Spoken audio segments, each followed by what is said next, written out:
profeta Daniel, capítulo de número 10, versículo de número 12. Daniel, capítulo de número 10, versículo de número 12. E então me disse: não temas, Daniel, porque desde o primeiro dia em que aplicastes o teu coração a compreender e a humilhar-te perante o teu Deus, são ouvidas as tuas palavras, e eu vim por causa das tuas palavras. Porém, o príncipe do reino da Pérsia me resistiu por 21 dias, e eis que Miguel, um dos primeiros príncipes, veio para ajudar-me, e eu fiquei ali com os reis da Pérsia. Agora vim para fazer-te entender o que há de acontecer ao teu povo nos derradeiros dias, porque a visão é ainda para muitos dias. Amém, igreja? A mensagem nesta noite é uma daquelas mensagens que, se você prestar atenção nela, ela vai ficar guardada para sempre na sua mente e no seu coração. E com certeza ela fará uma mudança dentro de você. Eu sou um pregador que, quando leio a Bíblia, eu tento entender a Bíblia de forma histórica. Eu, sempre que vou estudá-la, tento não isolar textos, isolar dogmas. Eu tento ler a Bíblia como ela foi escrita. Ela foi escrita em forma de história. Jesus pregava contando história, porque é a melhor maneira que tem para uma pessoa absorver e guardar um ensinamento. A história do profeta Daniel é uma das histórias mais espetaculares da Bíblia Sagrada. Ela acontece num tempo de tragédia. E é num tempo de tragédia que Deus se revela a um moço solteiro, um moço que havia feito um pacto no coração dele de servir ao Deus dos seus pais por todos os dias da sua vida. E pensava Daniel, creio eu, que nos seus tempos, ou no seu tempo, haveria apenas paz, bonança e coisas assim. Daniel era diferenciado, porque não era um menino plebeu, não era um pobre, não era um daqueles normais. Ele vinha da aristocracia, ele era um menino do palácio, ele tinha sangue azul. Isso é uma linguagem que usamos para diferenciar as pessoas pobres das pessoas com mais posses. Daniel era estudado. Daniel era filho de pais que temiam a Deus. Foi educado nas leis de Deus.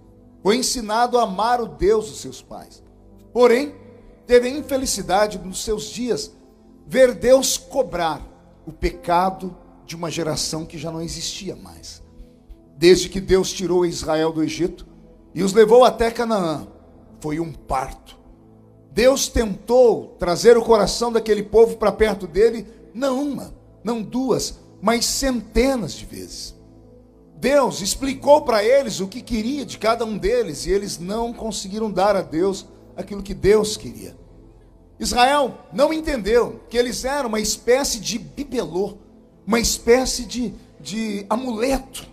Deus tentou explicar que Israel seria um modelo que todas as nações do mundo deveriam seguir, mas Israel não compreendeu isso. Não sei se os amigos que estudam a Bíblia já tiveram essa percepção. Quando começamos lendo a Bíblia do livro do Gênesis, nós vamos lendo que Deus vai falando sobre a criação da raça humana, dos povos, até que de repente Deus esquece os povos. Ele mira a Mesopotâmia antiga, vai na terra de Ur dos Caldeus, segrega um homem chamado Abrão, e de Abrão para frente Deus passa a contar outra história, e a Bíblia esquece o resto do mundo. Então há dois tempos na Bíblia. Quando Deus cria o mundo, era para todos seguirem um complexo, um pensamento divino. Não conseguiram fazer isso. Quando Deus percebe que não há mais como lidar com a raça humana, então ele segrega e ele separa um homem. E desse homem ele vai criar uma nação sua. E a Bíblia Sagrada vai falar dessa nação para sempre. Ou seja, Israel foi levantado por Deus para ser um modelo. E o que é um modelo? É aquilo que você olha e deseja ser como eles.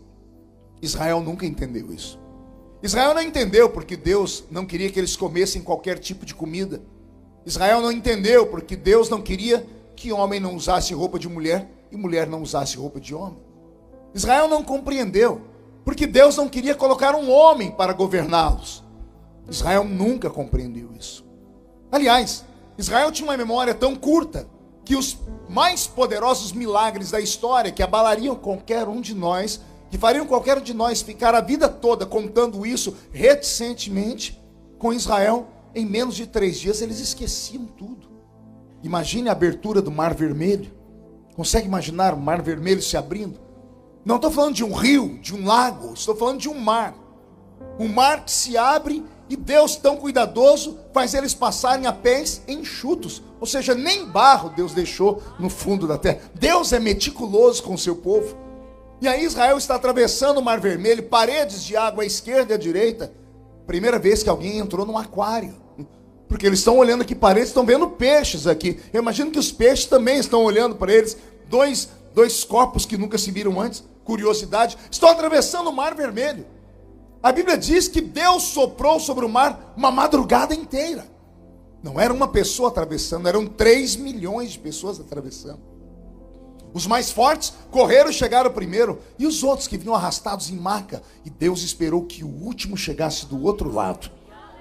E quando o último chegou do outro lado, Deus fechou o mar. E os inimigos que perseguiram e oprimiram eles por quase 500 anos, 430 anos, acabaram da noite para o dia.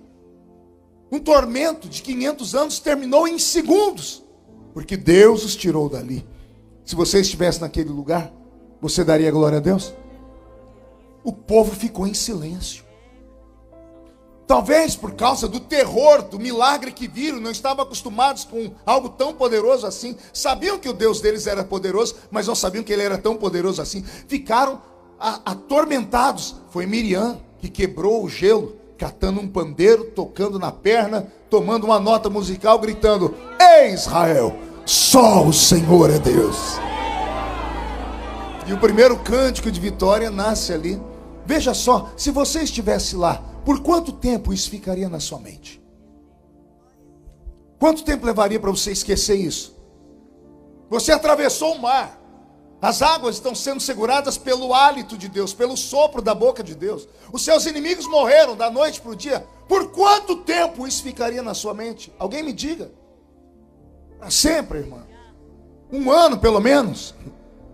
A Bíblia diz que 3 dias depois, eles oprimiram Moisés, dizendo: nos trouxestes para o Egito, ou do Egito para o deserto, para morrermos de fome e sede.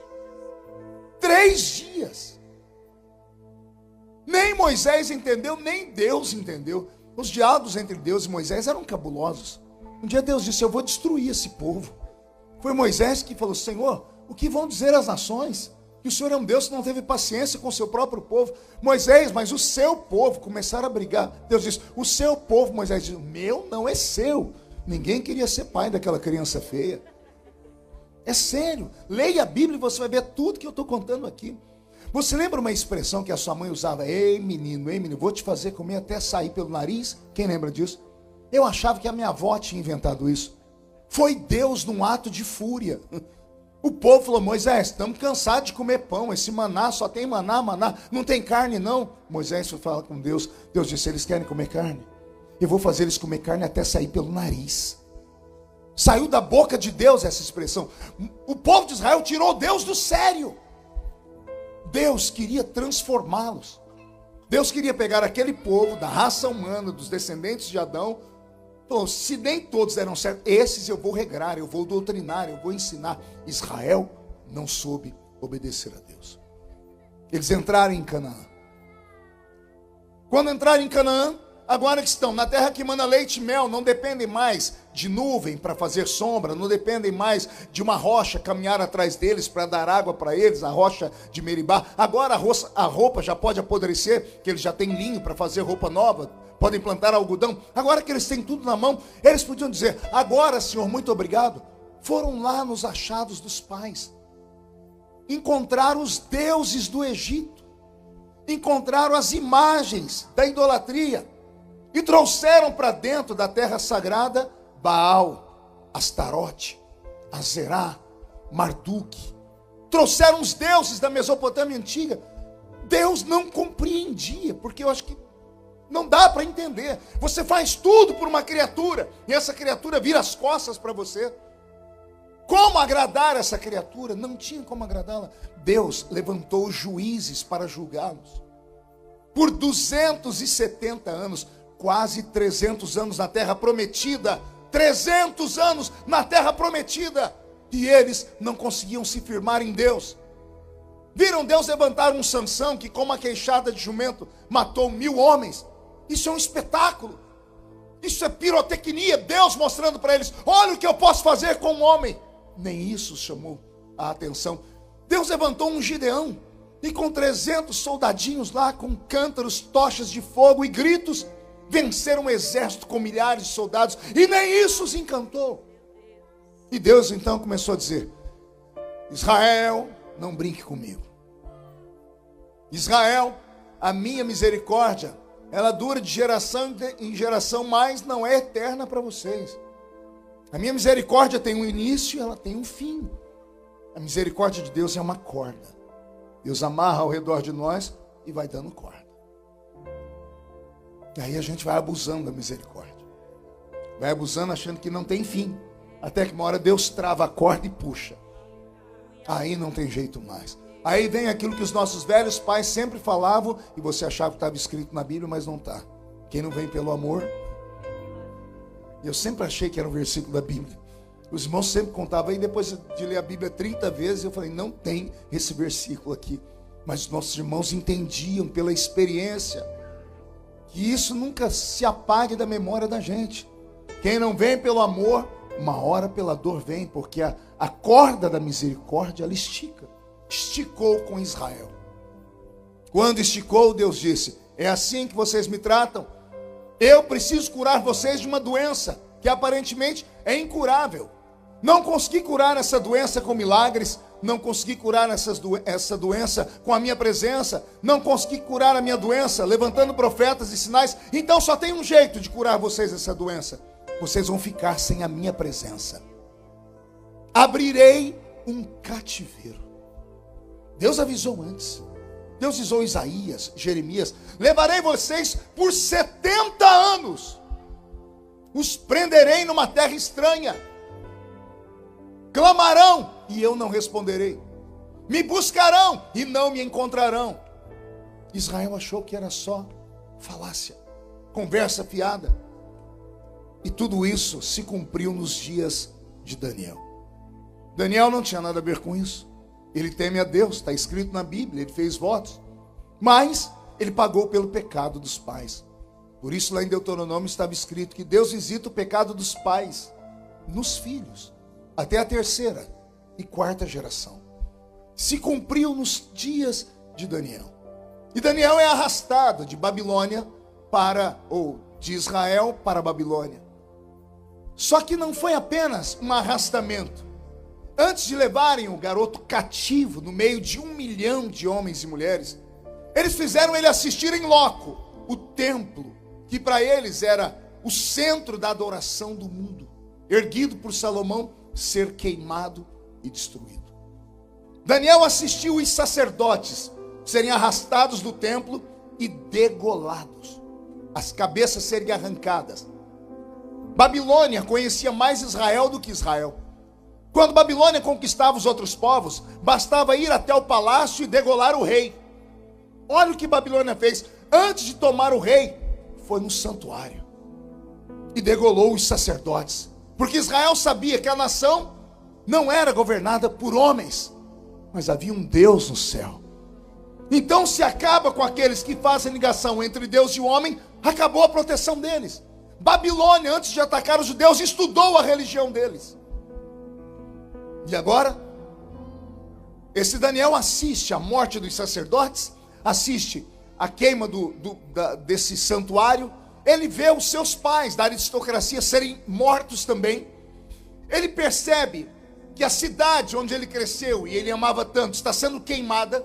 E ele vê todas as pessoas do seu tempo ou serem dizimadas ou receberem grilhões nos braços e nas pernas e serem arrastados por 1.600 quilômetros no meio de um deserto causticante até Babilônia.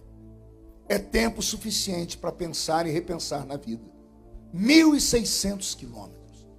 Eu fico sempre imaginando, pastor Alexandre, o que acontecia na mente do garoto Daniel. Porque ele não era um homem ainda, era um adolescente. Na cabeça dele, dos seus primos, Misael, Ananias e Azarias, mais tarde apelidados de Sadraque, Mesaque e Abdinego. 4 meninos que vinham do palácio, tinham sabedoria, por isso foram poupados para serem estudados pelos caldeus, para aprender e ensinar aos babilônios aquilo que eles não sabiam e absorver a cultura dos babilônios para ver se dava para entrosar as duas nações. Por isso foram poupados. Eu fico imaginando o que passou na cabeça desse rapaz por 1.600 quilômetros, ele meditando em tudo que os olhos dele viram. A sua religião acabou, o seu Deus não se manifestou, os seus pais foram mortos, os sacerdotes foram decapitados, a sua cidade foi queimada. Ele chega em Babilônia. Ao chegar em Babilônia, ele e os cativos, esfomeados, esbaforidos, cansados, são separados em 2 grupos: os escravos normais e os escravos do palácio. Esses que são escravos do palácio vão ser um pouquinho melhor tratados, porque eles têm sabedoria. Os outros são apenas serviço braçal. Serviço braçal não tem muito valor, mas a sabedoria não tem preço. Então, cuide dos meninos que têm sabedoria melhor. E aí é onde nós vamos entender o porquê da comida deles ser separada. Aí todo mundo lembra da história, né? Que pegaram o manjar do rei e colocaram para Daniel e aqueles moços que estavam com ele. E aqui começa uma prova de fogo. Daniel olha para a comida e não quer comer. E por que ele não quer comer? Alguém se lembra? Ele não quer o quê? Não quer se contaminar. Com o quê? Com o manjar do rei. Porque ele sabe que o manjar do rei é sacrificado a deuses de Babilônia.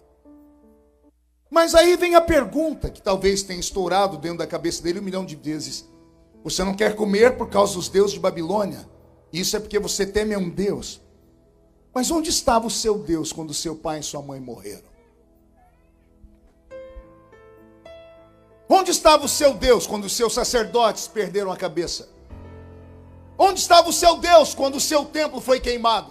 Onde estava o seu Deus quando a sua cidade foi destruída? Eu penso que o diabo brigou com ele muitas vezes, a mente dele, mas ele estava tão convicto daquilo que ele havia aprendido. Plantaram tão bem dentro dele a história de Deus, que nada fez ele se desviar dos caminhos do Senhor. Aqui nós aprendemos com Salomão: ensina a criança no caminho que deve andar, até quando crescer não se desviará dele. Não importa o que ele viu, nem o que ele sentiu, importa a identidade que estava dentro dele. E aqui já daria uma avenida para pregarmos durante 1 hora, né? Para saber se você ainda mantém a sua identidade. Que identidade, pastor? A sua identidade de crente. Não a sua identidade de um crente normal, mas a sua identidade de um crente brasileiro. De um crente criado lá no morro, lá nas Minas Gerais, lá nas Santa Catarinas da vida, em São Paulo, no Rio de Janeiro, em Rondônia, não sei de onde você veio, mas lá daquela terrinha onde Deus um dia levantou um profeta e falou para você: vou eu te dar, vou eu te levantar, vou eu te exaltar, vou eu te colocar num pássaro de aço. Quem está aqui por causa de uma promessa de Deus? Deixa eu ver. Quem ouviu profecias? Pois bem, e aí o Senhor te trouxe para esta terra que mana leite e mana mel. Oh meu Deus, é apertar. É aniversário da igreja, eu não queria. Pode falar? Beto, mude a música, Roberto. Aí vem o Senhor e te traz aqui para a terra que mana leite e mel. E aqui na terra que mana leite e mel, o Senhor começa a te mudar. Deus começa a te mudar aqui de fora para dentro. Porque aqui muda as pessoas de fora para dentro. Por exemplo, tem uns irmãos aqui, quando eu estou vendo uma irmã aqui, que eu não vou olhar para isso, eu entrego. Quando eu a conheci, quando ela chegou aqui, ela parecia a avó da criatura que está aqui agora. Agora ela parece a neta. Aqui acontece um mistério nessa terra. As pessoas ficam mais bonitas aqui. Ninguém dá um glória a Deus, não. Vocês não sabem receber elogio, não? Faz tanto tempo assim que vocês não recebem elogio. Vou falar de novo. Aqui vocês ficam mais bonitos, ficam mais corados. Tem carro que não cabe mais ali. Aqui, qualquer um aqui fala how are you? Já sem sotaque. O Senhor te deu leite e mel nessa terra, fora essas notinhas verdes que você tem guardado aí, esses cartões de crédito. Deus te deu tudo aqui. Mas eu queria saber, cadê a sua identidade? Isso, porque os cultos de onde você veio era barulhento desse jeito aí, ó. E não tinha o Marco Feliciano pregando, não tinha o Roberto Marinho tocando, não tinha o pastor Alexandre Bernardino. Só tinha lá a sanfona, o pandeiro, o círculo de oração e o hino da harpa. Foi na cruz onde um dia eu vi. É isso aqui, ó, gratidão.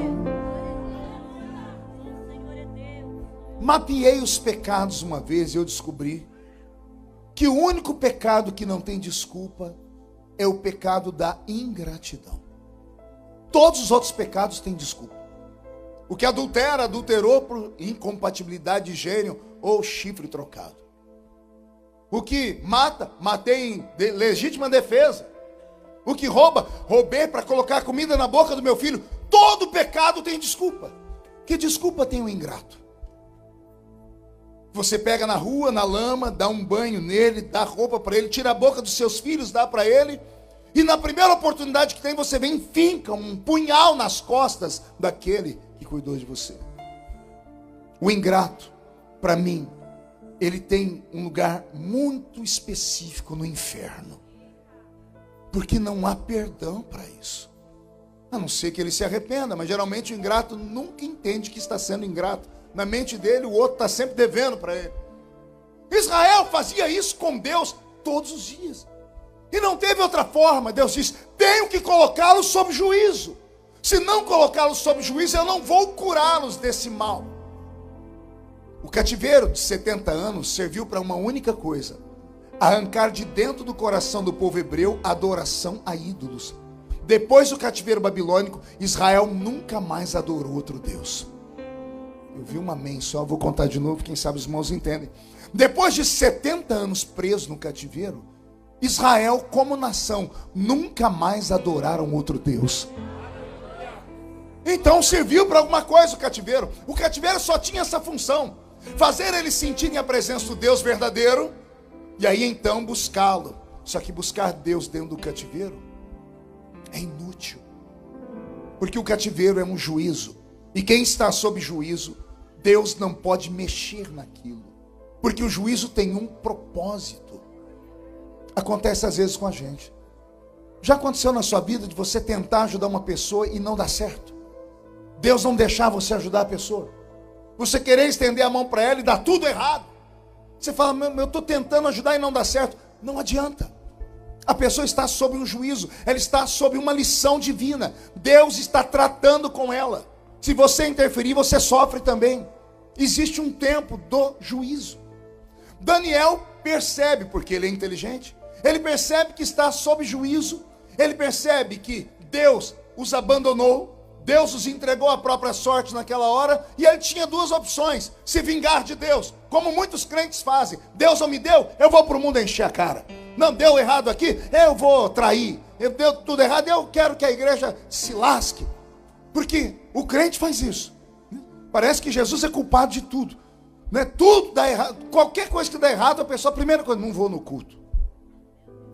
Aconteceu, não vou mais na igreja. O que a igreja tem a ver com isso? O que o culto tem a ver com isso? A gente pune Deus, e Deus não é culpado disso. Daniel poderia ter sido um crente como a gente. O senhor não está me dando? Traz essa comida aí. Foi consagrada a qual Deus? Oh, Deus dos babilônios, obrigado.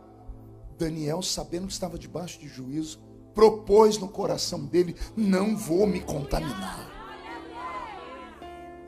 Aleluia. Chamou a atenção do homem que estava cuidando deles para o rei. E o homem que estava cuidando deles para o rei tinha um prazo para prepará-los para eles entrarem na presença do rei de Babilônia, do imperador de Babilônia. E Daniel conversou com ele: olha, eu não quero comer, e tem um grupo que não quer comer essa comida, porque nós somos de outro povo e nós cremos no nosso Deus, e essa comida é sacrificada a ídolos, então nós só vamos comer legumes. Aí o homem disse: mas se você comer só legumes, você vai estar fraco, e é perigoso eu morrer no seu lugar. Ele disse: faça um teste. por um período de 10 dias, deixe eu e os meus amigos só comendo legumes. E depois o senhor volta e mostra se nós estamos ou não estamos mais fortes do que os outros. Se nós não estivermos mais fortes que os outros, faça o que o senhor quiser. Mas se nós estivermos fortes, aí o senhor nos deixa com o nosso jejum. O homem falou, está feito. 10 dias depois, lá vem o homem. Daniel e os outros estão mais corados do que os outros que comeram carne. Eles foram fortalecidos. Aí eu começo a fazer uma indagação. Se Deus os abandonou, como é que ele foi fortalecido? Aí eu vou contar uma história que é minha, tá? Não está na Bíblia, é a imaginação do pregador. Deus está sentado no trono, olhando para o mundo, só não olha para a Babilônia. Pergunte por quê? Israel está sob juízo. Deus não escuta gritos de Babilônia. Pergunte por quê? Israel está sob juízo. Deus não responde a oração de Babilônia. Pergunte por quê? Porque Israel está sob juízo. Amém? Não se fala mais nisso. Deus deu ordem aos anjos. Não quero conversar com ninguém. Israel está sob juízo. Não quero ouvir a oração de ninguém. Não respondo a ninguém. Mas sobe um anjo na presença de Deus. Senhor, o que foi? Babilônia. Não quero papo sobre Babilônia. Já temos um assunto. Estão sob juízo. Não, senhor. Tem uma coisa que o senhor precisa saber. O que foi? Tem um rapaz lá. Ele está gritando, orando, chorando, gritando. Não, senhor. Como assim? Não está gritando? Então por que você está falando comigo? Ele está jejuando. Não. Você está enganado, anjo. Ninguém jejua de graça. Ninguém faz sacrifício com Deus de graça. Ninguém fala, Senhor, vou jejuar só para te adorar.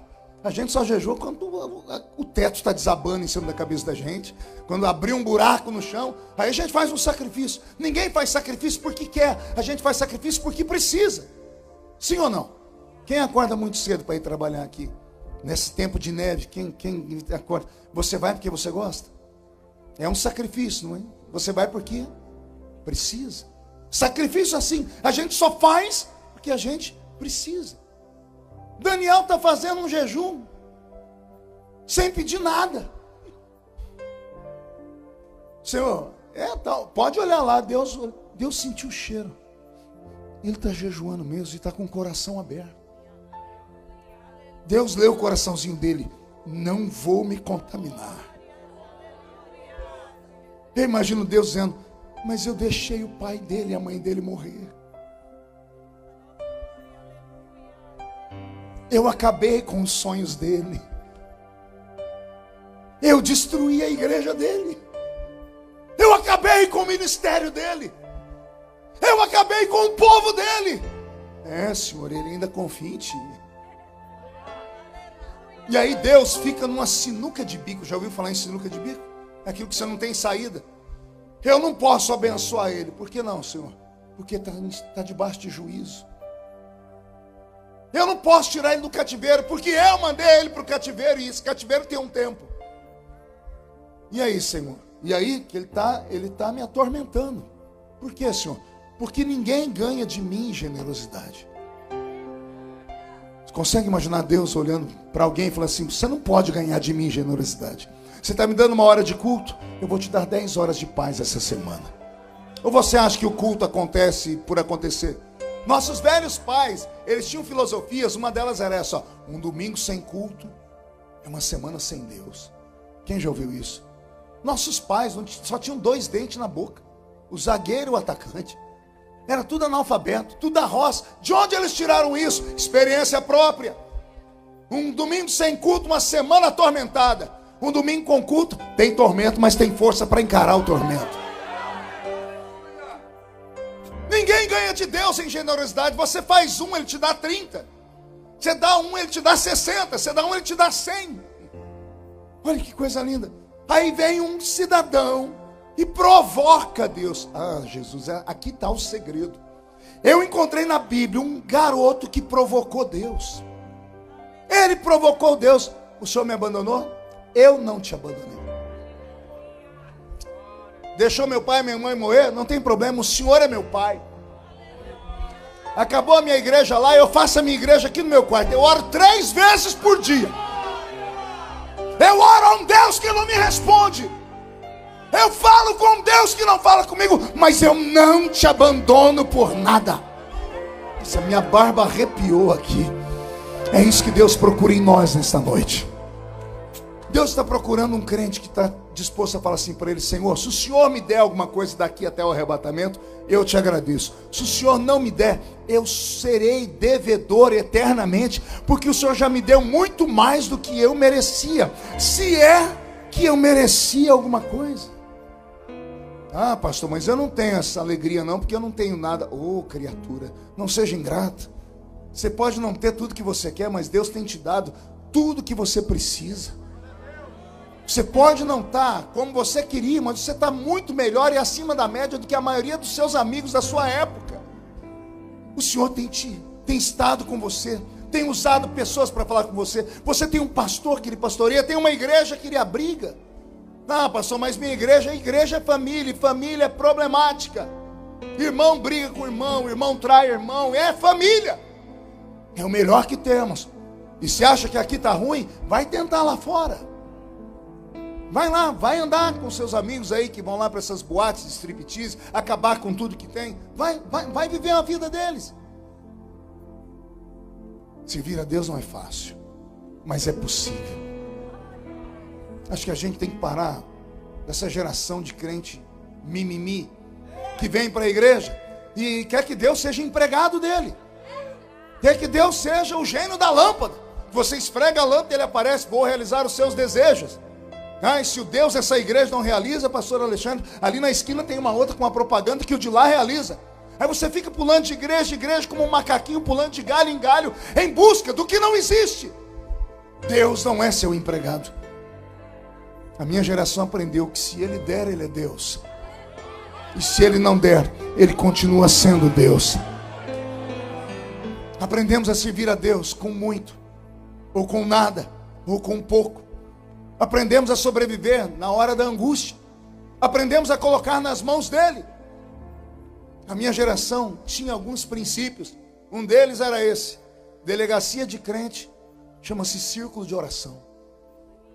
Entende isso? O que alguém vai fazer numa delegacia? Dar queixa, fazer uma denúncia, como se a polícia fizesse alguma coisa. Como se, é claro que existe lei, mas a lei é tão limitada, e todas as pessoas que procuram a lei, quando vem a lei humana, nunca está satisfeito com nada. Aí falava para nós: denuncia ali no círculo de oração. A gente levava os bilhetinhos, pedido de oração, e dava para aquelas irmãzinhas que não sabia ler o que estava escrito ali. A gente até perguntava: por que adianta dar esse papel que ela não sabe ler? Para quê? Elas não liam, elas colavam papel no joelho. Aí eu orava uma semana, 2, 3, e todo culto tinha um testemunho. Um dia um testemunho lá, uma irmã diz: eu quero dar um testemunho. O pastor chamou: irmãs, as irmãs lembram que eu trouxe aqui um pedido de oração? Então meu patrão não me pagou. Aí eu fui falar com o pastor disse: dá queixa para as irmãs vão orar. Então, eu estou aqui para contar o testemunho. Estava em casa esses dias, 3 horas da manhã, bateram na minha porta. Fui ver, era o doutor Roberto. Oi, doutor Roberto, o que o senhor está fazendo aqui? Maria, quanto que eu te devo, Maria? Ô, doutor Roberto, não, tá, vamos falar sobre isso amanhã. Não, Maria, eu preciso dormir essa noite, Maria. Como assim, doutor Roberto? Já tem um tempo que eu não consigo dormir, eu vou dormir, uma voz vem e fala: paga a Maria, senão não dorme.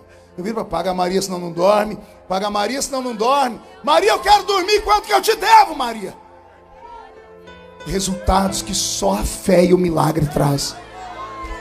É disso que eu estou falando, de uma fé simples, Marco Aurélio. Daquilo que nós aprendemos com aqueles velhinhos lá da roça. Não dessas coisas que a gente vê pela internet, esses pregadores modernos, esses menininhos. Ah, Jesus, eu não canso de falar. Sentado nesses banquinhos com a perninha cruzadinha assim. Aqueles óculos assim, redondinho, olhando bem bonitinho para a câmera, dizendo: fofinho, fofinha, não importa o que você fez no verão passado. Ah, meu Deus, isso não é comida que dá sustância. Essa comida fast food não sustenta. O que sustenta é um mocotó de Jeová. É o que sustenta. É o que fez a gente chegar até aqui. Como é que você acha que nós estamos firmes até hoje? Eu tenho dito todos os dias, eu prego nessa terra há 25 anos, pela misericórdia de Deus. Não me lembro de um culto que eu fui que estivesse vazio, as pessoas ainda vêm para me ouvir, depois de 25 anos. Era para ter enjoado. E por quê? O senhor é tão bom assim, pastor? Não, é que tem algo divino. E o que é esse algo divino? As pessoas veem a constância. As pessoas veem, não, ele continua mesmo, mudou a aparência, a carcaça vai envelhecendo, vai esbranquiçando, a gente vai até murchando, mas o espírito ainda é do menino da Vila Tatu, que cresceu ouvindo milagres, recebendo coisas de Deus. Alguém acredita que o seu Deus não mudou ainda? Então reage nessa noite, pelo amor de Deus. Reage em busca de algo maior, algo melhor, algo que te faça ficar fervoroso de novo. Não deixe. Todas as vezes que eu venho aqui, eu não deixo de falar essa palavra. Não deixe o frio dessa terra te pegar. Não deixe. Essa terra foi a terra que mais evangelizou o mundo e hoje carece de ser evangelizada. Não deixe que isso aconteça com você. Você não está aqui à toa, brasileiro. E com respeito às outras nações que estão aqui, deixa eu falar com os meus irmãos. Você está emprestado aqui. Deus te mandou para cá porque Ele tem uma missão na sua vida aqui. Não importa se você sabe ler, escrever, se você é rico, pobre, feio, bonito. Deus te mandou para cá e te colocou numa casa de oração como essa, porque você é um elemento surpresa em uma guerra.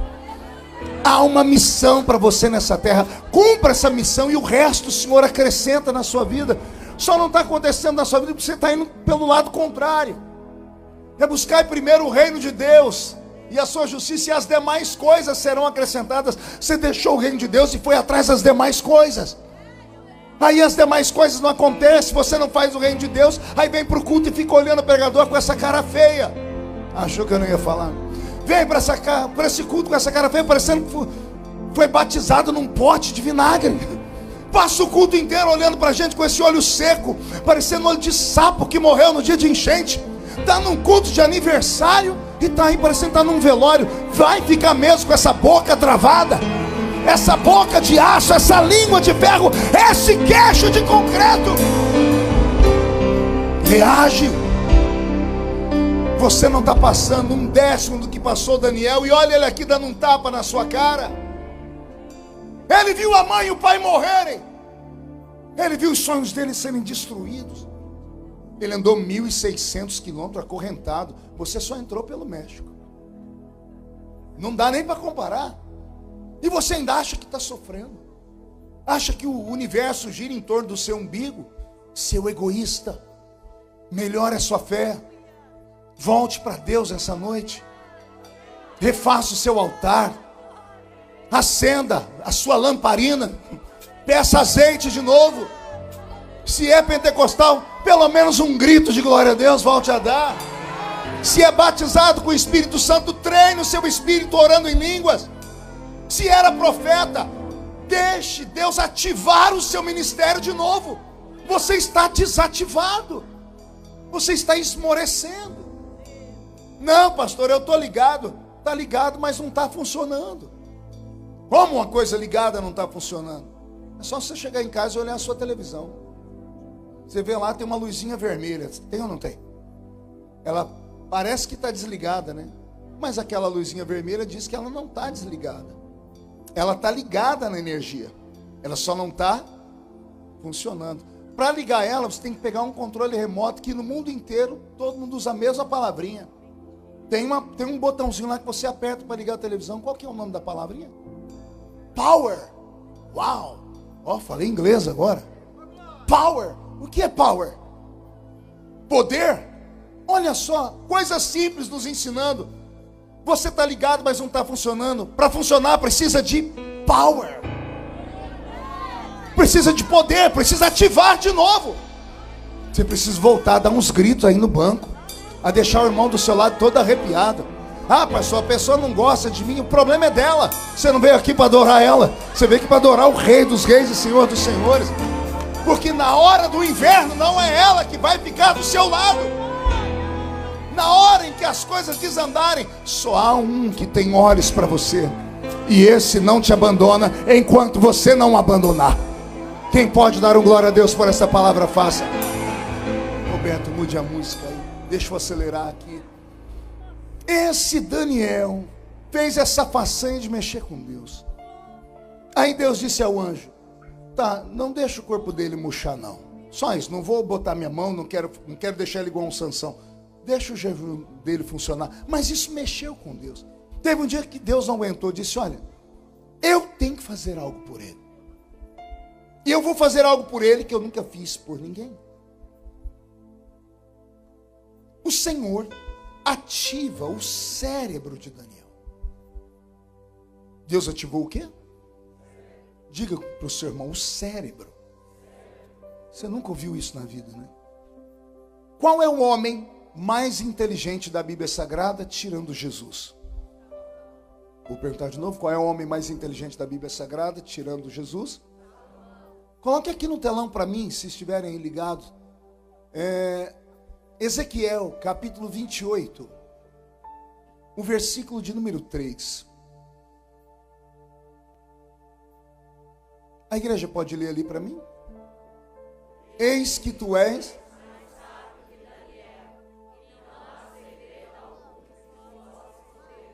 Deixa o versículo aí. Alguém lembra do que esse versículo trata? Capítulo 28 do livro de Ezequiel, Deus está falando sobre Lúcifer, a estrela da manhã, um dos primeiros 5 anjos criados, aquele que vai vir a ser chamado de Satanás, diabo, o arqui-inimigo de Deus, um arqui-rival do Eterno. Quando Deus foi falar com Lúcifer, falando sobre a sabedoria dele, como ele foi criado, olha o que Deus disse para ele. Eis que tu és mais sábio do que Salomão. Sim ou não? Não. Ué, mas Salomão não é o homem mais sábio? Existem coisas que só lendo nas entrelinhas é que vamos descobrir. A sabedoria de Daniel supera a sabedoria de Salomão. Porque a sabedoria de Daniel é colocada em xeque com a sabedoria de um ser etéreo. Não disse eterno, eu disse etéreo. De um ser translúcido, de um ser metafísico, de um querubim ungido. Não é um querubim comum, é um querubim ungido da guarda. O príncipe do inferno, a entidade mais poderosa que existe no cosmos para o mal. Por que Deus não disse, ô Lúcifer, eu te fiz mais sábio do que Salomão? Porque o que Deus deu a Daniel é muito maior do que Deus havia dado a Salomão em termos de sabedoria. Quando Deus tocou na mente de Daniel, Deus ativou o cérebro dele e expandiu a psique dele. O que é a psique humana? É o espírito. E aqui um ensinamento poderoso. Me ensinaram errado a vida toda na velha escolinha dominical. Me ensinaram, você, Marco, tem um espírito. E eu descobri que eu não tenho um espírito. Eu sou um espírito. Eu tenho um corpo. O verbo ter e o verbo ser são completamente diferentes. O verbo ter é passageiro. Eu tenho esse paletó agora. Daqui a alguns anos não terei mais. O que eu sou é eterno. Então eu não tenho um espírito, porque se eu tivesse um espírito agora, poderia não tê-lo amanhã, mas o meu espírito é eterno. O que eu tenho é um corpo, e esse corpo é passageiro. Se eu morrer agora e me enterrarem, daqui 30 dias forem me encontrar lá na tumba e desenterrarem, só vão ver cabelos, ossos e dentes. 6 meses depois, talvez nem isso mais encontrem, com as químicas de hoje em dia, porque tudo é pó. Então o pó passa, o espírito não. Então eu não tenho um espírito, eu sou um espírito. Por que eu sou um espírito? Pergunte a mim, por quê, pastor? Porque eu vim de Deus. Deus fez o homem do pó da terra, mas quando criou o homem, soprou nas narinas dele. A palavra espírito do hebraico, ruach ou ruach, tem 2 significados. Um é esse, e o outro é esse. Espírito é sopro ou hálito. Quando eu digo que eu sou um espírito, eu sou o sopro de Deus. Eu sou uma partícula divina que existe e ninguém pode me destruir. Por isso haverá uma condenação eterna. Porque Deus não é um ser tão mau que quer ver você sofrer eternamente. Mas como Ele fez você a partir dele mesmo, Ele não pode se destruir. Por isso que Deus deu ao homem a liberdade para a salvação, para que o homem não sofra eternamente. Porque nós somos eternos. Deus veio em Daniel, e ao invés de tocar nos olhos dele, porque Deus deu visões aos profetas, ao invés de tocar no ouvido dele, porque Deus abriu o ouvido de profetas, Deus veio e tocou na mente de Daniel. Deus tocou no cérebro dele e deu a ele uma inteligência acima do normal. Mas junto com a inteligência, como seu espírito se expandiu, ele passou a ter percepção de dois mundos: o mundo físico e o mundo invisível. Olha que interessante. Nisso, nós somos parecidos com Daniel. Nós quem? Pergunte. Nós quem, pastor? Nós pentecostais. Porque nós somos caminhantes de dois mundos. O mais simplório aqui, que não fala nem português nem inglês direito, quando entra na presença de Deus, desenrola uma língua que nunca aprendeu. Sim ou não? Minha filha está lá ralando para estudar, para fazer medicina, já está no 8º semestre, tem mais não sei quantos anos pela frente, para tentar diagnosticar uma doença. Aí alguém vai numa igreja, vem o pastor, olha e diz assim: você tem isso, isso, isso. Aí vem o médico, luta milhões de dólares para criar um remédio. Aí vem uma oração de uma irmãzinha do coque, põe a mão na cabeça para estar curado. Você consegue entender isso? O que nós temos do céu é muito maior do que as pessoas podem imaginar. Se as pessoas soubessem o que acontece num culto pentecostal, do que pode acontecer num culto fervoroso, se houvesse mais adoração, se os crentes fossem mais alegres. Onde é que você acha que eu recebi o dom da palavra? Ou você acha que eu já nasci assim? Onde é que você acha que eu recebi dons e talentos de Deus? Foi em cultos como esse, mas mais barulhentos, cultos potencializados. Mas a gente vem com o espírito da América, está todo mundo bem, dinheiro no bolso, cadeira confortável, ar-condicionado, pastor bonito, voz, ele canta igual o Elvis Presley, a esposa dele parece atriz, a Brooke Shields. Então, não, vamos ali, vamos só por performance. Quando ele chegou aqui, tinha 20 crentes na igreja há 5 anos atrás, e a igreja está fazendo 21 anos. Olha o que aconteceu com essa igreja em 5 anos. Imagine se todos tivessem abraçado o Espírito dele, de todos tivessem sentado aos pés do Gamaliel de vocês e bebido da fonte dele, absorvido o pensamento dele. Não haveria mais lugar para colocar pessoas aqui. O problema de nós é que nós trazemos os problemas lá de fora aqui para dentro, trazemos as contas aqui para dentro, trazemos as mazelas, as perseguições aqui para dentro. Deveríamos saber separar. Pastor, é difícil, mas não é impossível.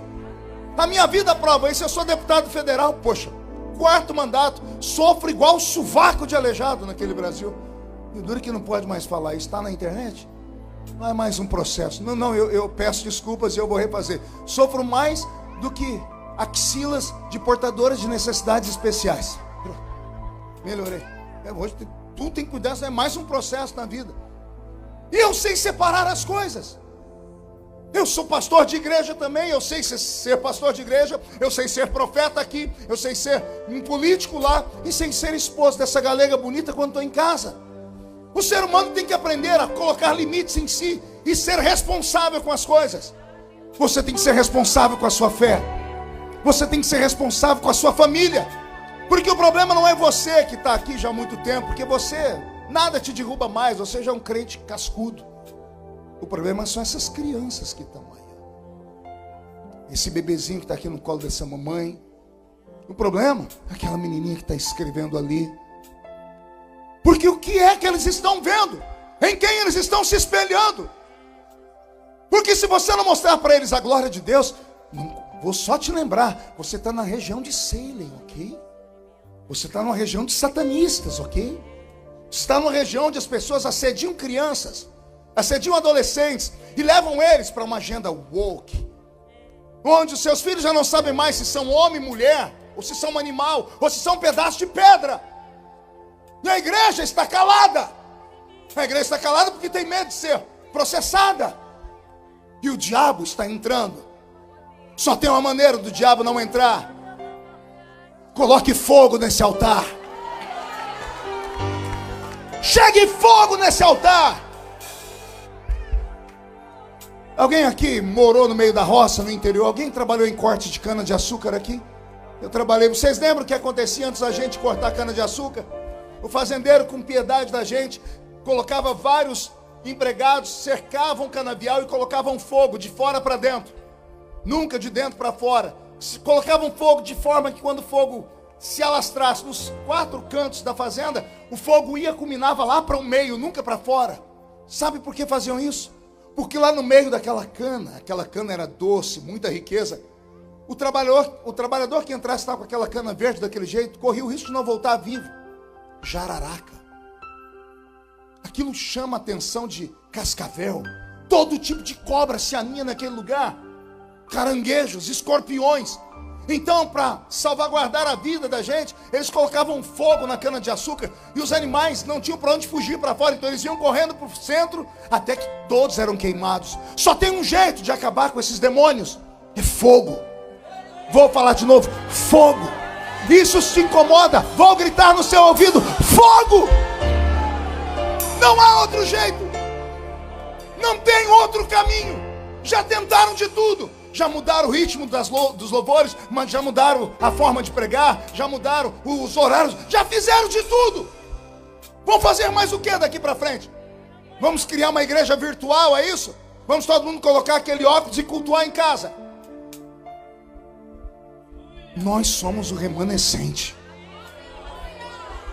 Nós somos o remanescente. Existe algo dentro dessa igreja que a gente não encontra em outras.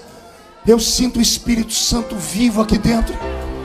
É como se o Espírito Santo dissesse: aqui eu tenho, só preciso que eles me encontrem, só preciso que me deem uma liberdade. O Senhor quer expandir o seu espírito. Ele quer te dar a percepção do mundo espiritual. O Senhor quer te dar algo que Ele nunca te deu ainda. Não se assuste se depois deste culto os demônios por onde você passarem se manifestarem. Haverá sinais. Pastor Alexandre, o senhor vai me mandar mensagem pelo WhatsApp. Haverá sinais, cuidado. O Senhor vai te mostrar, fique atento. Naquela loja, naquele lugar, naquela casa, naquela empresa, pessoas ficarão endemoniadas. Te tratarão como lixo, você não vai saber o porquê. Quando perguntar a segunda vez, a pessoa vai voltar em si e dizer: o quê? Não falei nada disso. O Senhor vai te dar sinais de que demônios existem e eles precisam ser expulsos. E só há uma maneira de ser expulsos: você estar cheio da graça, da glória e do fogo do eterno Deus.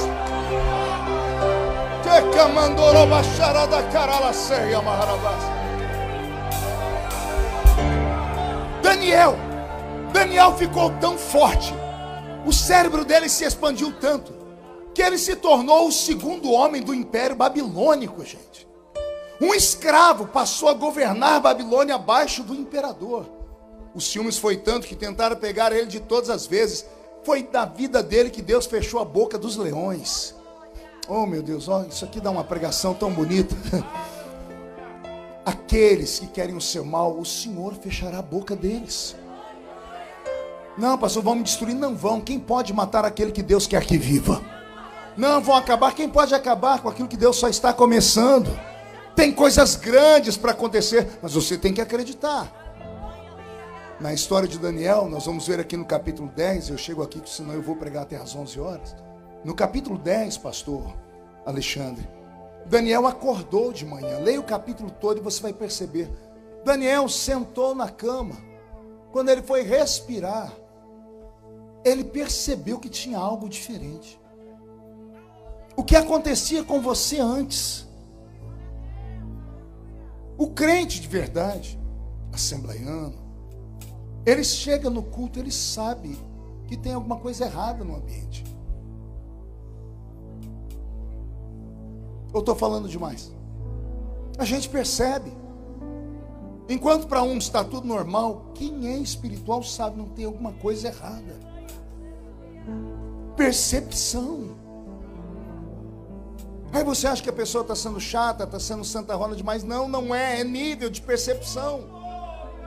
Eu preguei agora em Atlanta, numa igreja. eu senti um peso tão terrível, mas eu venci, porque eu sou valente. Fui, mas também me acabei. Jesus salvou, foi uma bênção. Eu sentei do lado do pastor e falei: pastor, o que tem aqui? Ele falou: ora por mim, eu estou aqui há pouco tempo e eu sinto que tem infiltrados satanistas dentro da igreja.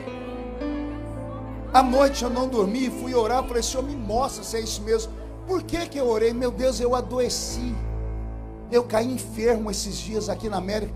Eu sou casado há 32 anos, eu tenho 52 anos de idade, eu nunca passei o que eu passei aqui. Minha esposa me pegou, eu quase fui à convulsão. Piorou quando eu cheguei aqui nessa terra. No segundo dia aí eu fui para a cama de uma vez.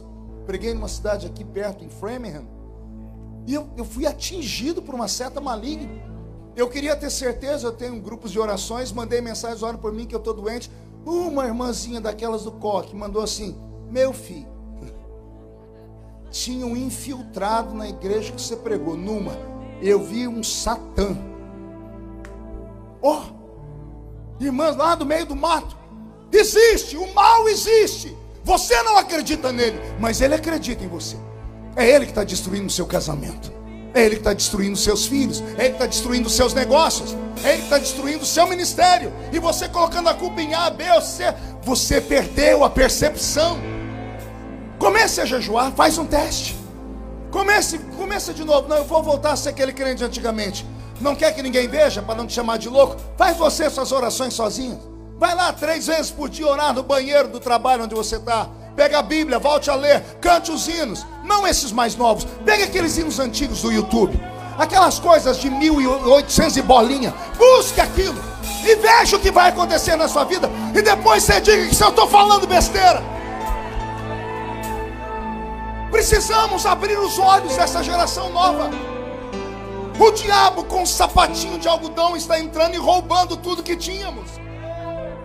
Isso não vai mais acontecer em nome de Jesus Cristo de Nazaré. Daniel acordou, percebeu, e o que Daniel fez foi orar. Senhor, está acontecendo alguma coisa? Deus não falava. Daniel então começou a jejuar. Fez um jejum e foi trabalhar. Agora é um jejum integral. As pessoas confundem. Eu tô no jejum de Daniel, 21 dias jejuando, só comendo legumes. Não tem nada a ver.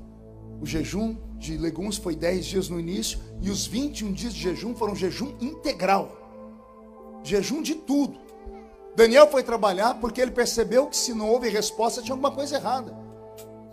Chegou no fim da noite, Deus não respondeu, ele não teve a revelação.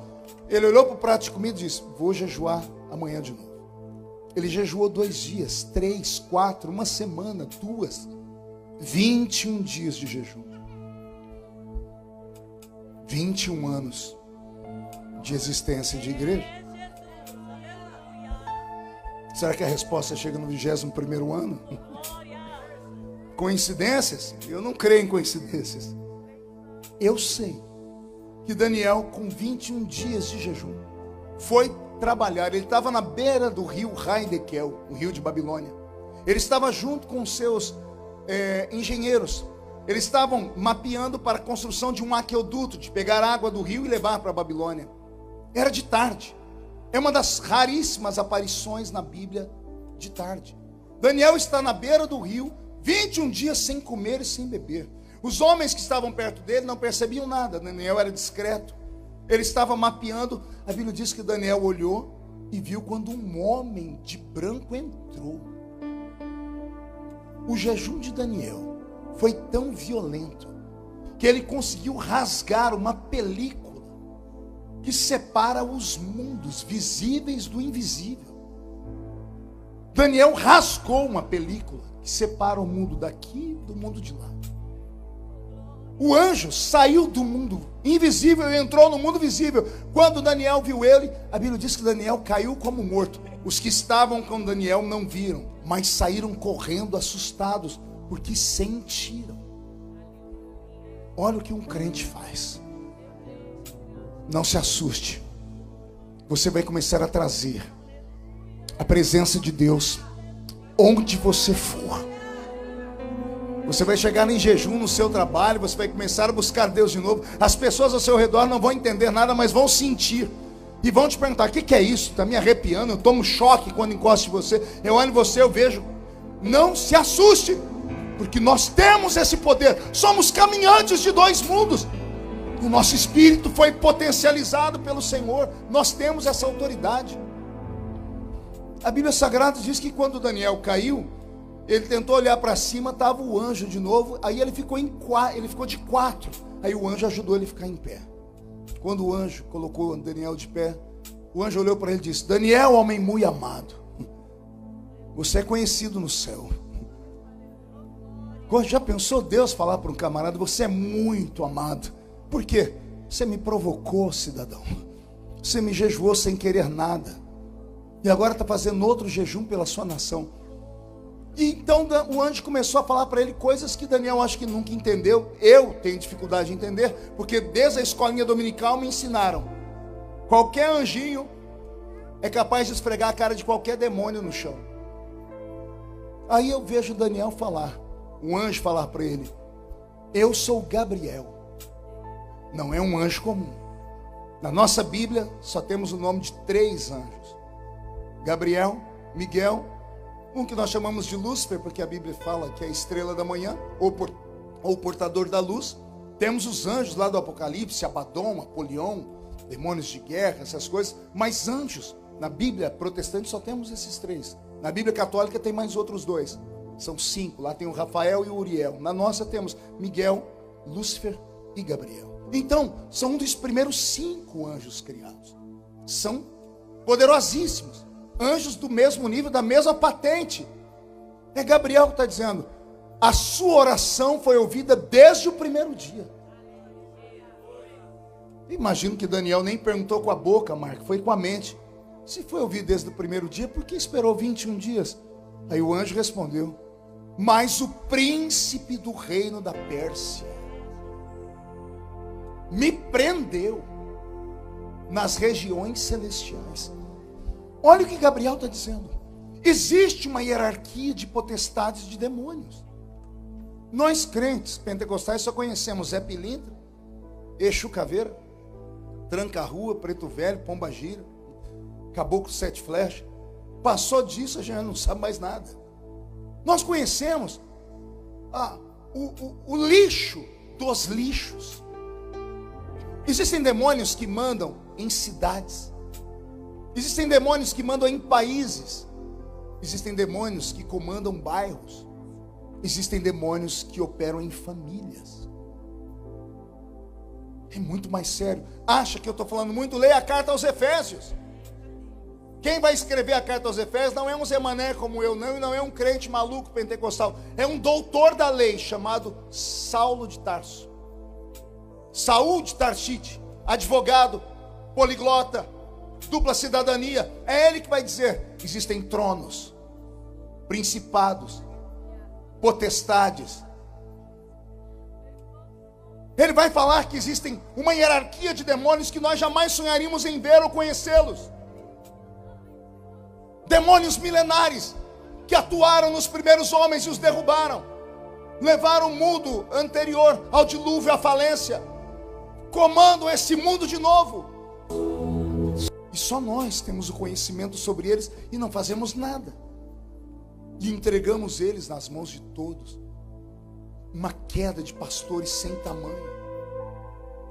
Olha o avivamento que houve em Boston. Eu vivi o avivamento. Não foi mentira, não foi heresia, eu vivi. Olha o que aconteceu. Veja o avivamento que houve em Pensacola alguns anos atrás. Vai procurar o final do avivamento que aconteceu, o escândalo que houve. Pegue o avivamento da Rua Azusa em Los Angeles. Veja o final dele. Terminou com cadeia. O Senhor sempre quer trazer um avivamento, mas os homens não conseguem segurar por muito tempo. Vem a vaidade, as pessoas param de vigiar, as pessoas se esquecem das coisas, dos princípios. E aí o diabo vem e rouba tudo de volta. Por que é que você acha que Jesus não veio buscar a igreja ainda? Se tudo já está mapeado. Todos os sinais da Bíblia já se cumpriram. 143 sinais da Bíblia se cumpriram. Estamos no interregno entre as 69 semanas e as 70 semanas de Daniel. Já tem tempos, décadas, que aqueles que estudam escatologia dizem: o que é que impede Jesus de vir? Só tem uma coisa que impede ele de vir: a misericórdia. Porque a igreja está morta, está morrendo. Não, pastor, temos muita gente. Quantidade nunca foi avivamento, gente. Qualidade é. Está faltando qualidade na igreja. Porque tem igreja para tudo quanto é gosto. Tem as igrejas inclusivas. Igrejas hoje dominadas por homossexuais. Temos igrejas que aceitam qualquer tipo de coisa agora. É pecado você falar sobre o pecado. Agora a prática é coaching, é mensagem de autoajuda. As pessoas querem se sentir bem. O diabo está nos destruindo. Eu acho que eu estou num remanescente. Eu estou num núcleo remanescente.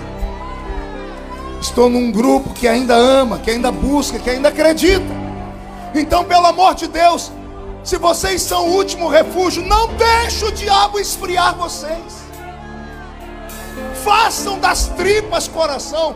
Marque orações, pastor Alexandre. Jejuem mais. As irmãs mais velhas sentem com as moças mais novas. Os diáconos, presbíteros, pastores que têm histórias. Conte histórias para os mais jovens. Vamos falar para eles que Deus não mudou, que Ele ainda é o mesmo e que Ele está entre nós. Eu só estou aqui para dizer a vocês: a oração desta igreja foi ouvida há 21 anos atrás, quando ela foi fundada. Tem 21 anos que Deus quer trazer um avivamento nessa terra, sacudir esta terra. E quem sabe o Senhor não deu este presente para nós esta noite.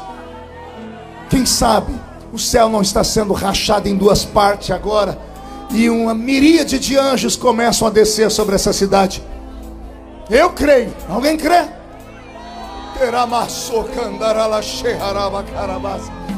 Senhor, envia anjos para a esquerda, anjos para a direita.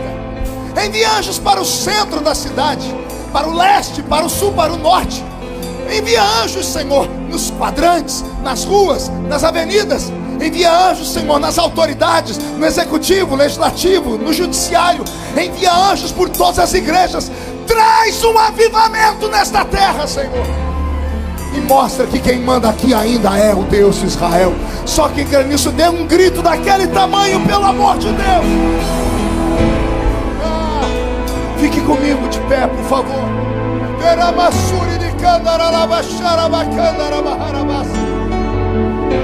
Estou sentindo Jesus aqui. Alguém sente também? Então vamos buscar a Deus esta hora. Vamos nos curvar diante de Deus. E vamos pedir a Deus que nos dê de volta o que Ele deu para os nossos pais: experiência, visitação, unção, presença, batismo com o Espírito Santo, lágrimas, renovo. Faz a sua parte. Eu estou fazendo a minha. Como pregador, eu só posso te trazer até aqui. Eu só posso te apontar o caminho. Caminhar pelo caminho é entre você e Deus. Feche seus olhos. Senhor, eu te agradeço pelos 21 anos da existência dessa igreja.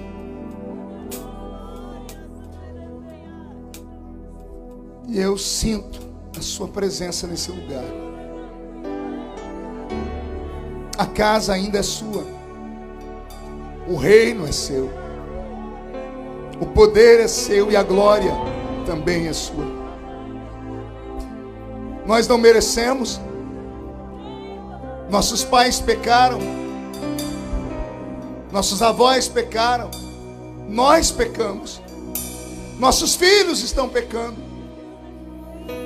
Mas nós ainda te amamos.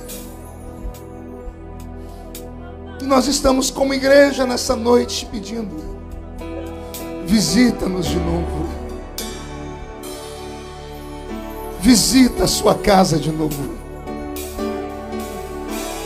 visita sua casa de novo. Mais uma vez, eu te peço autoridade sobre os principados da maldade. Então, com força, grite: em nome de Jesus. Todos os demônios que feriram a minha casa, que feriram o meu ministério, que feriram a minha fé, que roubaram a santidade, os dons, os sinais, eu ordeno, venham para a palma da minha mão agora. Feche a sua mão com autoridade. Eu vou contar até 3, nós vamos jogar no chão e fazer um ato profético. No 3 você vai pisar em cima desses demônios.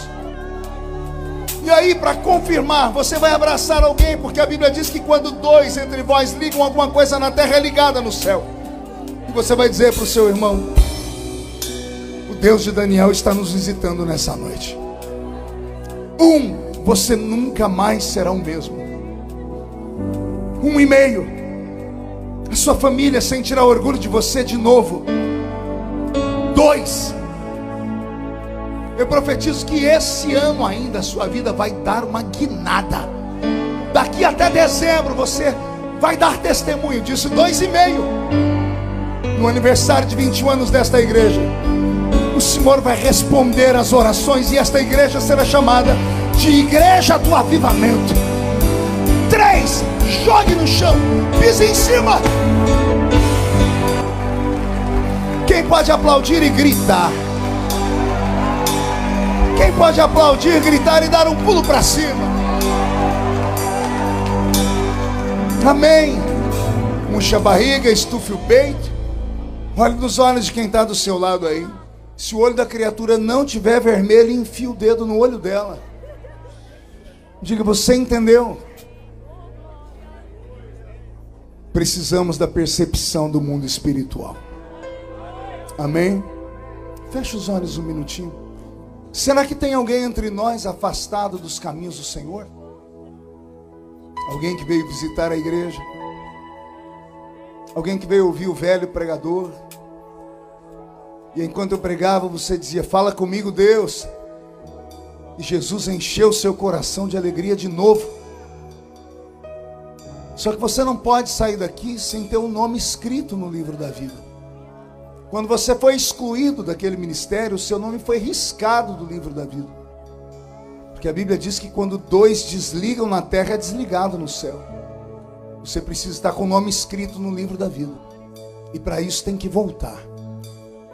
Enquanto você pensa, será que tem alguém que não é evangélico e veio aqui hoje a convite de um amigo? Talvez não entendeu muito do que eu falei, mas sentiu cada palavra que eu falei. O mundo espiritual é real, amigo. Com Jesus é difícil, sem Ele é impossível. Mas se você entregar a sua vida para Jesus hoje, nós vamos orar por você. E Deus vai mudar a sua história. A igreja vai fechar os olhos. E eu não vou insistir muito. Mas se você quiser voltar para Jesus ou entregar a vida para Ele, eu queria orar pela sua vida. Tem alguém? Tem uma moça vindo chorando.